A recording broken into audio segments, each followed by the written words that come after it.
Hi guys, now in my last video I talked about mood swings in adults with ADHD, just because, and I say adults just because a lot of the time people when they're a child with ADHD get treated differently than when they're adult, which you can expect as you get older, that's just something that happens, the world changes around you, your responsibilities change, your role in society changes.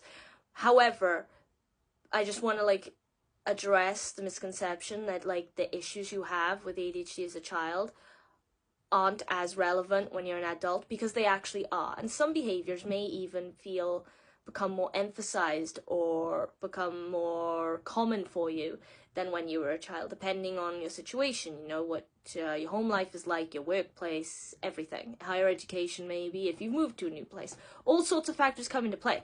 So anyway, I dropped the book and I didn't want to pick it up because I'm lazy that way. Oh well.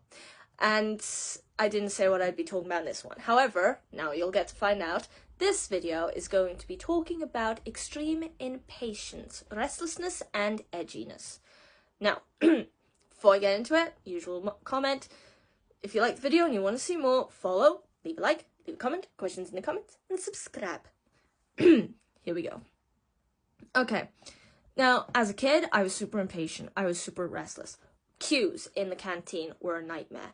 Waiting rooms, absolute nightmare. I mean, I would literally dread the thought of going to any kind of appointment when I'd have to be in a waiting room.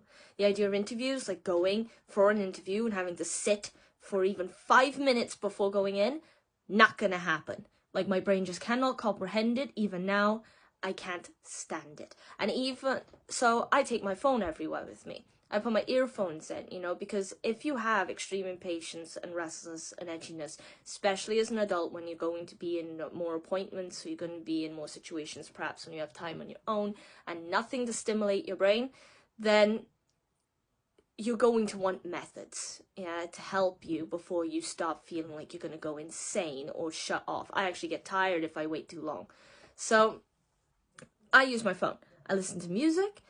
You can say, if you have your phone, you can turn on mobile data, watch a YouTube video, write something in your notepad, anything, I hum to myself sometimes, or sing the lyrics to some songs I like in my head, the whole thing. Now, or read. I take my books everywhere with me if I can, in my bag, if not my phone, with my earphones.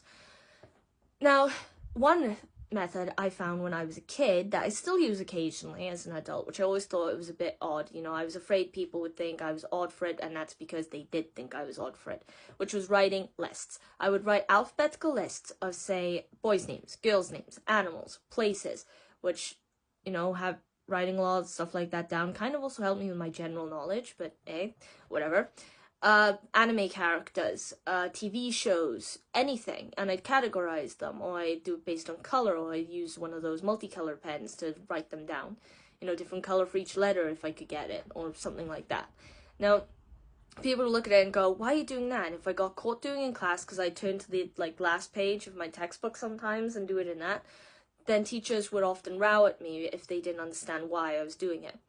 Now, I did think it was a bit odd of me, but later as I started to understand myself and ADHD and how it kind of plays with my brain, I realized that actually that was my body and my brain's method, its initial method of trying to help me cope with my impatience or my restlessness or my lack of stimulation when I was in subjects that I didn't have much of an interest in. Because you cannot make yourself or feel motivated by a subject that you innately have no interest in.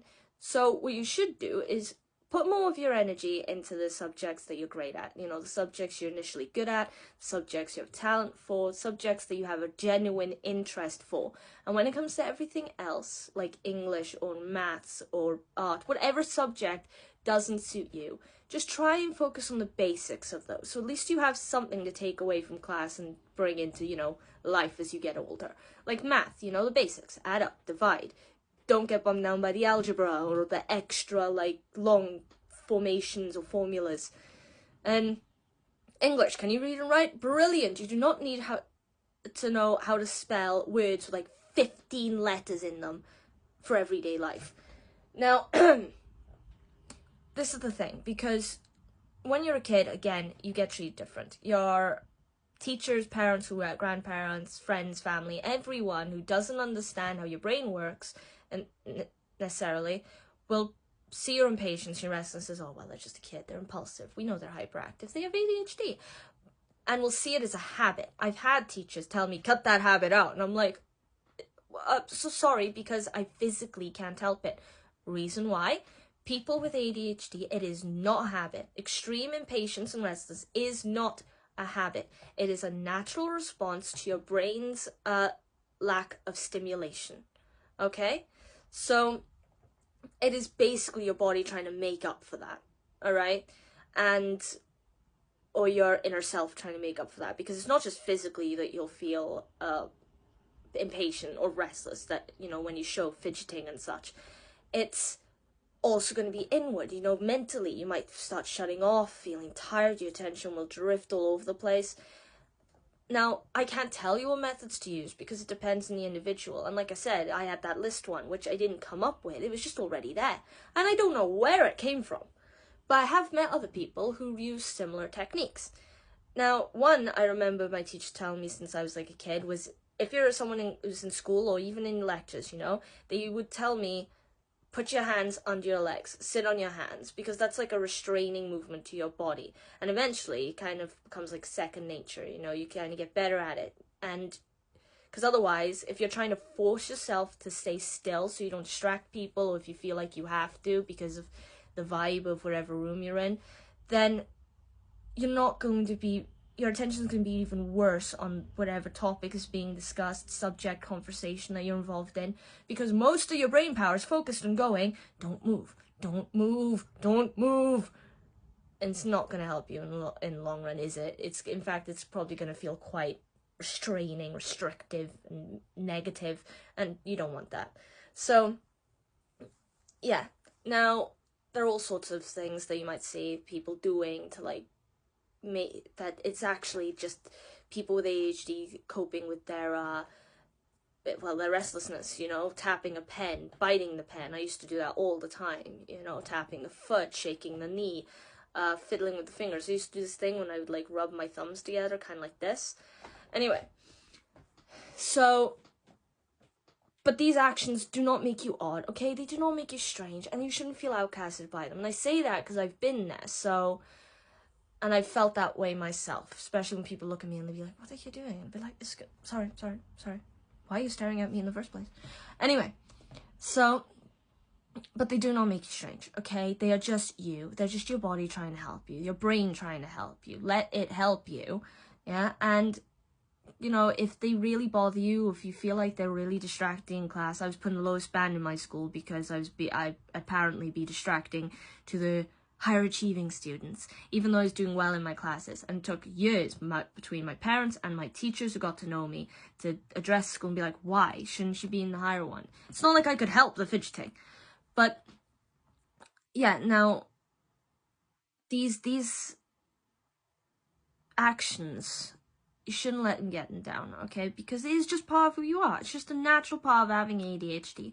And over time, when you're a kid and when you're a teenager, when you're an adult or an old person, you're going to find methods, one way or another, to help you manage them. I don't want to ever say restrict. I'll say manage, because that's best.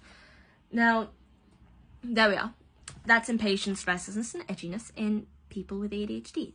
Think about it in adults versus kids. It's the same issue both times, yeah, no matter how young or old you are, just different methods. Now, if you want to see more, and by the way, the next video, I'm going to be talking about taking risks, which is a common behavior of adults with ADHD. Now, if you're interested in hearing about that, please follow me here, leave a like, comment, questions in the comments, and subscribe, and I will get to it as soon. And see you in the next video. Have a great day. Bye-bye.